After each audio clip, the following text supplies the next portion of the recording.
वो राम के सच्चे सिपाही नहीं है, उन नीतियों के रहबर नहीं है, उन नीतियों के पोषक भी नहीं हो सकते।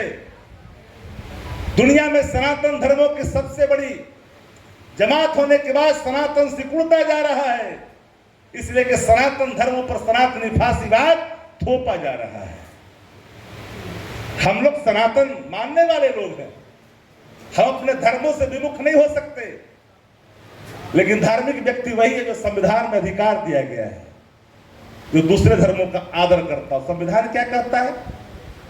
सबकी आदर की बात करता है, सभी धर्मों के समान अधिकार है। भाई धर्म धारण करने का विषय है, मैं किस धर्म को धारण करूंगा ये मेरी अभिव्यक्ति है, ये हमारा कॉन्स्टिट्यूशनल राइट है, संवैधानिक अधिकार है।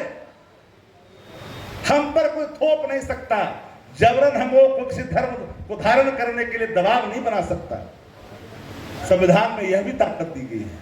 तो सब पर हमले हो रहे हैं कि हम अगर कहेंगे कि आप देशभक्त हो तो तुम देशभक्त हो, और अगर हम नहीं कहेंगे कि तुम देशभक्त नहीं हो तो तुम देशभक्त नहीं हो सकते हो। ये सवाल देश के सामने भारतीय जनता पार्टी ने खड़ा किया है। उन मूल सवालों का जवाब आपको ढूंढना पड़ेगा जो आपके सामने यक्ष प्रश्न के रूप में खड़ा है। इसको ढूंढने के लिए कहीं जाने की जरूरत ही नहीं है। इसको ढूंढने के लिए जो बस में सवारी करते हैं, जो चाय के दुकान पर बैठते हैं, हाट और बाजार में बैठते हैं, लोगों से मिलते हैं, जहां पर उस जमात का एक व्यक्ति आपके बड़े जमात पर अपनी छाप छोड़ करके चला जाता है, चुपचाप उसकी बातों को सुन करके हाँ में हाँ मिला करके चुप हो जाते हैं, वहीं पर हमारी नीतियां मार खा जाती है, वहीं कहीं ना कहीं हमारी धार कुंद हो जाती है। इन चौराहों पर आपको कब्जा करना पड़ेगा, अपनी बौद्धिकता का परिचय देना होगा, जो सवाल सामने उन सवालों को रखना होगा। एक रामानंद यादव जी के मंत्री बन जाने से संविधान में कोई अमूलचूल परिवर्तन हो जाएगा, यह कतई संभव नहीं है। एक लालू जी के यहां मुख्यमंत्री बन गए तो उन्होंने जो बना वो तो किया, लेकिन जब तक हस्तिनापुर की ताकत आपको नहीं मिलेगा तब तक व्यापक कोई परिवर्तन आप नहीं कर सकते। अगर यहां बैठे हुए एक आदमी बताइए कि इस देश से 85% जो हिंदू समाज है उस पर 15% वाले का क्या डर हो सकता है?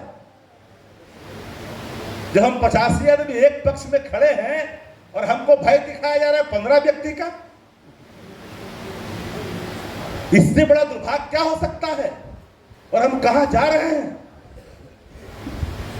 इन चीजों को समझना पड़ेगा। एक सीख जरूर लीजिए उन लोगों से, उसके कार्यकर्ता कैंडिडेट नहीं खोजता है, याद करिएगा। किसी को ला करके बैठा देता है, रिटायर्ड आईएएस को भी अगर आराम में ला करके बैठा देता है तो उसका कार्यकर्ता माथे पे कफन मार करके निकल जाता है और आप में घुस करके आपको भी खंडित करके वो अपनी ओर खींचने का काम करता है। उन कार्यकर्ताओं में, उसके उन्मादी कार्यकर्ताओं में ताकत है, वो ताकत आपने पैदा करना होगा। एक बड़ी जमात के रूप में आप हैं देश में। क्या कारण है कि भगवा संस्कृति का असर दक्षिण भारत में नहीं दिखा जाता है? यह भी आपके सामने सवाल है। उत्तर भारत के हिंदी भाषी प्रदेशों में भगवा आतंक का फैलाव कैसे होता जा रहा है? आप देखिए, तमिलनाडु हो, आंध्रा हो, कहीं दिख रहा है क्या? दक्षिण भारत में कहीं है क्या? दक्षिण भारत में कमजोर है और उसको मजबूती मिली है उत्तर भारत में हिंदी भाषी प्रदेशों में। और जब से हिंदी भाषी प्रदेशों में उसको मजबूती मिली है, क्योंकि हस्तिनापुर की सत्ता बिहार और यूपी के रास्ते जाती है, और इस पर जब उसने कब्जा किया तो पहला हमला उसने आपके संस्कृति पर किया, शिक्षा पर किया और संविधान पर किया। 400 से अधिक यूनिवर्सिटी होने के बावजूद भी हम लोग 15 से 20 पद के लायक है देश के अंदर में। इस पर चर्चा तो कोई नहीं करता। एसटी एससी, पिछड़ा से पिछड़ा, का कितना भीसी पूरे देश के अंदर में जरा पता कर लीजिए। 90% से अधिक सीटें खाली है दलितों के, पिछड़ों के, पिछड़ों के। आपका कोई नुमाइंदा वहां पर नहीं है, आपका प्रतिनिधि वहां नहीं है। उन संस्थाओं में उसका एक आधिपत्य है जहां से सब कुछ जारी होता है, चीजें लागू की जाती है।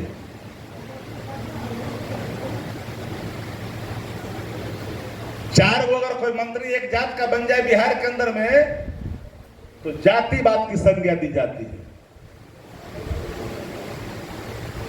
लेकिन देश में अगर एक ही वर्ण, एक ही चीज अगर हो जाए तो उस पर जाति की संज्ञा नहीं दी जाती है। आजाद हिंदुस्तान से पहले आरएसएस की स्थापना हुई। एक वर्ग का एक कुर्री का आदमी, सिर्फ 6 महीने के कार्यकाल को छोड़ दीजिए माननीय मंत्री महोदय रज्जू भैया का, तो आजाद हिंदुस्तान से पहले से लेकर के आज तक आरएसएस प्रमुख के रूप में चित्पावन ब्राह्मण ही क्यों, मैथिल क्यों नहीं, कानकुच क्यों नहीं, सरोत्री क्यों नहीं, और कोई ब्राह्मण क्यों नहीं, सिर्फ चित्पावन ब्राह्मण ही क्यों होते हैं उसके प्रमुख के रूप में? ये जातिवाद नहीं है? मात्र एक चित्पावन ब्राह्मण के सिवा दूसरा आज तक कोई आरएसएस का प्रमुख नहीं हो सका। जब तक इन झंझावातों को नहीं झेलिएगा तब तक अपने संवैधानिक अधिकारों का और संवैधानिक मूल्यों की रक्षा भी नहीं कर पाइएगा। और अम्बेडकर साहब ने जो संविधान में आपको रक्षा कवच आपके सामने प्रस्तुत किया है, दिया है, अधिकार निहित किया है, उन अधिकारों को कैसे बचाइएगा? सवाल है अधिकारों को बचाने का। और मजदूर लोग अपने घर की ओर पैदल पैदल पसीना बहा के लौट रहे थे, उनके पास